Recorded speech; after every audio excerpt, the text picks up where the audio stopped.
Okay, Static fans, what's good? This is Daimu. We've gotten a chance to get together with the legendary musical veteran, man, one of the brains behind R&B's creativity, all the way up to now. We've got Shannon Miller, Shannon Big Shan Miller, as he was known in the Basement days. He's come with us. I mean, I got a chance to contact this man back when we did the 2-year anniversary of Static's passing, and he was so enthusiastic about giving his contributions to the blog and talking to us and being able to share things that we might not have known about Static and everything that took place in the basement. So what I'm going to do is I'm going to touch on a lot of things basement related in this interview. Of course, Static related, because we love Static, and it's just a privilege and an honor for you to take time out of your busy schedule to kick it with us, talk and chop it up with us. So we appreciate you, Shannon. Sure, man. No problem whatsoever. It's an honor. I was really glad to hear that, we had some people who really appreciated the genius, the sheer genius of Static as an artist, man. So that, I was really glad to hear that. That's why I jumped on it so quick. It just caught me off guard. I was like, wow, that's real love there. Yes, sir. Yes, sir. What I would like you to do is I would like you to introduce yourself to the fans for those who might be sleeping on your impact and influence towards the music they've come to love and respect. And then kind of let us know what Shannon Miller has been up to all these years as far as your family and your professional life is concerned. Oh, yes. Well, I'm Shannon Miller, and I was the VP of the record company with Devontae. I grew up with him. D and I grew up in Charlotte, North Carolina, as everybody knows. We met each other when we were 11 years old. And it was a really funny story how we met. Long story short, he came over my house through some rumor of me messing with his girlfriend, wanted to fight me, and we ended up being friends. But and we've been rolling tight ever since. And that was just the genesis of this thing that laid out my life and has gotten me to where I am now. And eventually, of course, he formed Jodeci, moved up. Asked me to come up and, help him form the record label. And, well, he had already formed it, but brought me up and then would work with him. And then he decided to do this basement thing. And, here we are. So, I was, blessed enough to be, on the foundation of, some of the greatest artists that, hip hop and, R&B has ever known. So here I am. Okay. And up to now, the different ventures that you've set in place? Well, after I left New York, moved out to Los Angeles, I got married, have 3 wonderful kids, started working on film. I actually took about 2 or 3 years off and just kind of, got my head back together after the whole basement thing and just kicked back for a while and kind of got my head around some things, got myself educated on the production side, video production of the industry, because that was something that we had actually been working on in the basement. What we had envisioned us doing is starting a record company and a film company together, and having those two support each other, because those are the two most powerful mediums, music and you have film together.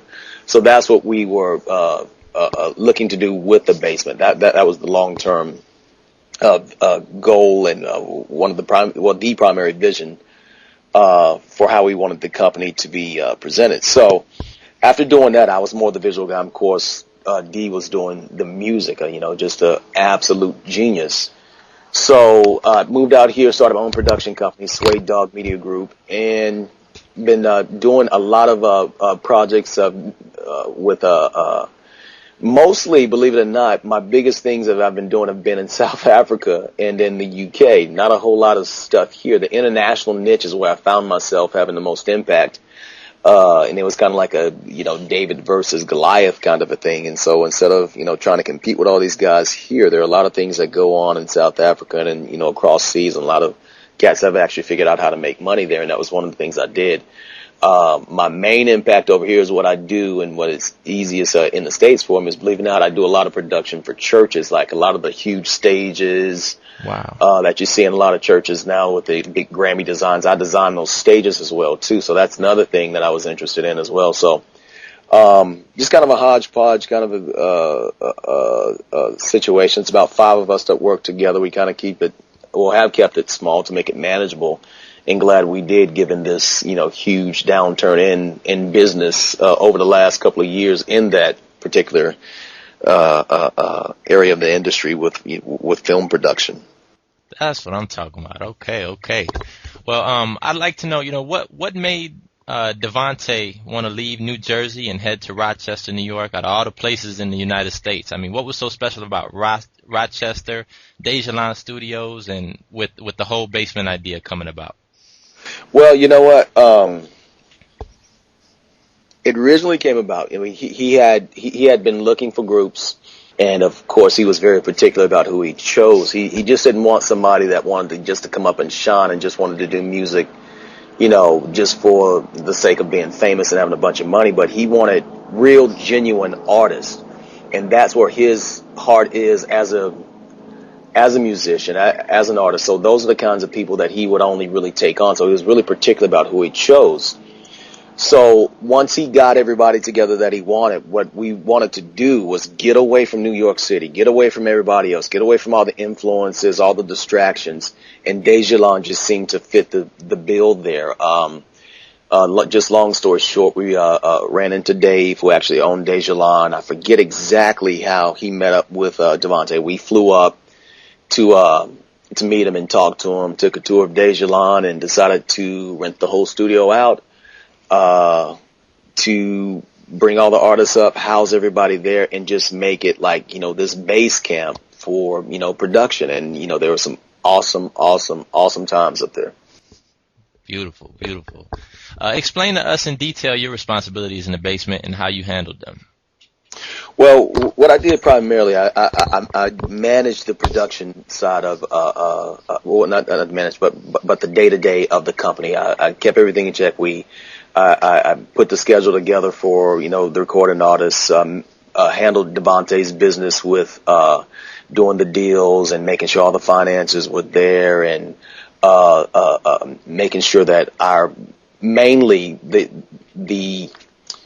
the structure of the company was there, so he didn't have to attend to that. Anything that needed to be dealt with outside of music, I dealt with. I dealt with the artists, making sure that everything was handled with their, per diems, with where they were housed, taking the day-to-day business, liaisoning with, the accountants, just all the mundane stuff that he didn't have time to do. I took that in. He was more or less the creative, and I took care of the books and the business and all that stuff, just general VP stuff, making sure the company stayed healthy financially and making sure that the artists were happy as well.